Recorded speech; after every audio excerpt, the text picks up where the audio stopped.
Ek wil graag met julle 'n profesie deel, wat ek nou al 'n geruime tyd van bewus is. Dis nie iets van my wat ek gesien het nie.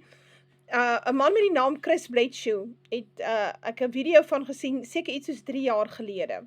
Nou wie Chris Bledsoe is, weet ek nie, maar hy het iewers 'n boek geskryf en hy het iewers 'n boodskap gekry van iemand. Ek weet nie of dit 'n ET is en of dit 'n engel is of so nie. Ek kyk net na die boodskap. En daarvolgens gaan dit oor die ster Regulus in die leeukonstellasie. En wanneer daardie ster oplyn met die Sphinx in Egipte, dan sal die wêreld, die mense, die humanity, die mensdom beweeg na 'n hoër bewussynsvlak. Nou toe ek dit die eerste keer gehoor het, toe dink ek, ja, sies tog, die man is besig met die verkeerde dinge. Maar daardie profesie is besig om in vervulling te gaan baie binnekort. So nou kan ek dit nie meer ignoreer nie, nou deel ek dit met julle. Moenie my beskuldig van astrologie nie. Hierdie is astronomie. Hierdie is God se tye.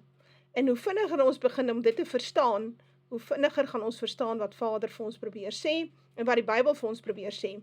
Ek het vir my WhatsApp groepe 'n hele uur en 'n half lesing gemaak oor hierdie ster Regulus in die leeukonstellasie en die belangrikheid van hierdie gesig wat hy gesien het, of visioen wat iemand hom gegee het, die boodskap wat Chris Bledsoe ontvang het. Nou soos ek sê, luister nou mooi. Op 29 Maart sal ons sien dat die Regulus, die star Regulus, dis die helderste ster in die leeukonstellasie, oplyn, dit wil sê, hy kom letterlik so aan die voorkant van die Sphinx op, en letterlik die aardse leeu met die kop van die farao, kyk in die leeukonstellasie in, en hierdie ster Regulus is reg voor hom. Nou Regulus is 'n royal star, is 'n koningsster, dit beteken ook little king, so dit verwys na die koningsster, en ons weet wie is die leeu is die leeu van Juda. Maar hierdie tipe ding gebeur min of meer een keer elke 6 jaar, sien ons hierdie amper iets soos hierdie alignment. Maar wat hierdie jaar so besonder maak is, hulle noem dit 'n occultation. Ek het moes gaan opsoek om dit te verstaan. En dit, 'n occultation beteken dat hierdie ster is geaktiveer deur die maan. Nou, die maan beweeg voor hierdie ster in hierdie alignment, wat ons sal sien op 29 Maart 2026. Datum is baie belangrik. Ek sal vir julle die video hier bysit. So, die maan verduister daai ster. So hy trek aandag vir jou na daai ster toe. En ons noem dit 'n occultation. Dis nou een voorwerp wat voor 'n ander voorwerp in beweeg. En die maan is daar vir vaste tye, sê die Bybel. Dit is for appointed times. Ek verstaan die maan het altyd te doen met die feeste. By ons werk ons ook vir die maan volgens die feeste. Meeste mense verstaan dit nie, want hulle is vasgevang in die paussysteem, in die Vatikaanstelsel, in die kerkstelsel. Maar as jy 'n bietjie jou Bybel gelees, gaan hierdie goed vir jou na vore kom en ophou luister na jou Baalpriester. Hoe dit ook al sy, die 29ste Maart sien ons hierdie alignment, waar die maan dan nou voor Regulus inbeweeg. Dit is net voordat die son opkom in die oggend, en wat die 29ste Maart so belangrik is, die Vatikaan sal vir jou sê, dis Palm Sunday, menende dis Palm Sondag, wat beteken die volgende naweek is dan nou Easter Sunday, want die Vatikaan werk om so. Nou hulle datums is heeltemal verkeerd, maar wat betref Palm Sondag, is hulle hierdie keer reg, want die Pasga, wat ons moet vier, ons kan nie Easter vier nie, dit wat die predikante aan ons voer is verkeerd. Gaan lees maar Johannes, gaan lees Matteus, gaan lees hoe het Vader, hoe is hierdie Pasga, hoe sit hierdie Pasga homself uiteen, hoe het Jesus hierdie Pasga gevier, en hoe hy die nagmaal by dit gebring het, baie belangrik, hoe hy by die voete was uitkom, is goed wat die kerke nie doen nie. Hulle het dit eenvoudig gelos, dis nie vir hulle belangrik nie. Maar is belangrik vir ons hemelse Vader, is belangrik vir Jesus Christus, hy is die verlosser, hy is die voorbeeld, so ons moet alles doen wat hy gedoen het, dit is hoe dit werk. So, Jesus hou 'n Pasga, en dan hou hy dan bring hy die nagmaal by. Nou, die nagmaal is nie 'n nuwe instelling nie, Jesus het nie iets niets ingestel nie, die Pasga kom daar van die nagmaal kom van Abraham se tyd af, so Melchisedek het aan Abraham brood en wyn bedien. So die nagmaal, wat hulle aan ons verkoop as 'n nagmaal, is die brood en wyn is eintlik oud, dit kom al van die tyd van die Melchisedek orde af, en wat in die tyd van Abraham daar was. So nou kry jy dat op 29 Maart, dit wil sê op dag 10, kom Jesus ingery in Jerusalem op die donkie, op die vel van 'n eselin, dis absolute profesie vir die boerevolk ook.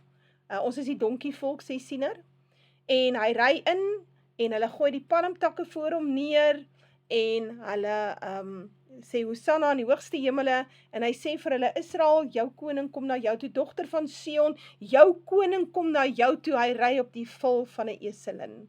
En dit is 'n pragtige profesie. Want die profesie hy kan homself herhaal. So ons het een gesien daar, wat ons hierdie letterlike profesie het, en dan ons gaan nou hierdie geestelike vervulling van die profesie weer eens sien. En dit het alles te doen met hierdie 3 jaar wat ek vir julle gesê, daar's 3 jaar oor binne in hierdie bedeling, 2026, 2027, 2028. So, wat het nou gebeur? Hierdie aardse leeuwkoninkryk, wat die kop van die farao het, dit wil sê, dis die slavernykop, dis Egipte, dis die kop van slawerny, waar die Adamiete, God maak die Adamitiese geslag, die Satan maak die Nephilim nageslagte. So die Adamitiese geslag was veronderstel om die leeu op die aarde te wees, om te bewaar en te bewaak en te beskerm. Maar as gevolg van die Adamitiese ooreenkoms met die gevalle engele, hulle het hulle dogters vir hulle gegee om mee te trou, en so is die Nephilim nageslagte, Nephilim rasse op die aarde gebore. En nou het ons hierdie stryd op die aarde tussen Nephilim rasse en Adamitiese ras, dit is 'n probleem. Dit is hoekom daar hierdie aanhoudende oorlog is. Hoe dit ook al sê, so die Adamiete het hulle mag oorgegee aan slawerny. Die Egiptenare, die Egiptiese slawerny. En ons is nou nog in die slawerny waar Babylon ons as slawe hou, naamlik die Jode-Edomitiese stelsel. So hierdie twee stelsels sal mekaar reg in die oë kyk op 29 Maart 2026. En dit is dan die begin van die einde van hierdie stelsel. Nou hierdie leeukonstellasie het reeds al in Junie maand 2025 het hy begin om hierdie alignment te maak met die Sphinx daar in Egipte, en hy sal hierdie alignment met hom maak tot en met Desember 2026. Nou wat daarna gaan gebeur, wat hoe dit verstaan ek nie. Wat ek vir jou wel kan sê, die Bybel sê God se troon is in Elam. Nou Elam is Persië, is Iran. So, en dan sê hy sal, daar waar sy troon is, gaan hy die konings en die vorste van die wêreld begin uitroei. So, moenie my nou beskuldig dat ek nou Iranese puppet is, of pro-moslem is nie, ek konstateer vir jou 'n Bybelse feit. Naamlik, God se troon is daar waar die Persiërs is, dis waar Iran is. En hy sal daar vandaan af, sal hy hierdie Babyloniese stelsel totaal vernietig en van die tafel afvee, en ek het al baie hieroor gepraat. En hier is maar net nog 'n bevestiging wat ons het, waar God dit vir ons in die sterre wys. So, die sterre is, die sterre is onsigbaar, maar hulle praat met ons, hulle gee vir ons tyd. Dis iets wat ook staan in jou Bybel. Het staan in jou Bybel, jy kan dit gaan lees. Dat hulle die tye aan ons gee op 'n onsigbare wyse sonder om te praat. Dis te pragtig. So jy moet maar bietjie hierdie video kyk. Die hoër bewussyn waarin die aarde gaan beweeg na hierdie verskriklike bloedige konflik wat ons gaan sien in die volgende 3 jaar in die derde wêreldoorlog, en die bloed gaan kom tot by die toons van die perde 200 myl ver. Daarna sal die wêreld nie gou weer wil oorlog maak nie. Min mense gaan oorbly en die wêreld gaan beweeg na 'n nuwe kennis. En die nuwe kennis is dat die Jode was nooit Israel nie. Daar is nie 'n wegraping nie. Daar's nie nou 'n wederkoms nie, dis in die verre toekoms. En dan die ware Israel is hier in Suid-Afrika. Blanke boerevolk met die oorblyfsel van blanke westerse nasies wat by haar sal vergader word. Dis die nuwe kennis. The alignment of Regulus with the Great Sphinx in 2026 There is a fascinating astronomical event occurring on Easter Sunday, March 29, 2026, where the star Regulus will align with the Great Sphinx of Giza in Egypt. This alignment has sparked interest and speculation among astronomers, astrologers, and spiritual enthusiasts. The alignment. Date, March 29, 2026, Easter Sunday. Time, approximately 10 o'clock a.m., local time in Giza, Egypt. Alignment, Regulus, the brightest star in the constellation, Leo will align with the Great Sphinx's gaze, which is directed towards the rising sun on the spring equinox. The prophecy. There is a prophecy circulating online which suggests that this alignment will trigger a significant shift in human consciousness. The prophecy claims that the alignment will activate the Lion's Gate. The alignment is believed to activate the Lion's Gate, a metaphorical portal that connects the Earth to the cosmos and facilitates the flow of spiritual energy. Open up consciousness. The prophecy suggests that the alignment will open up human consciousness, allowing individuals to access higher states of awareness, intuition, and spiritual connection. Mark a new era. The alignment is believed to mark the beginning of a new era for humanity, characterized by increased spiritual awareness, cooperation, and harmony.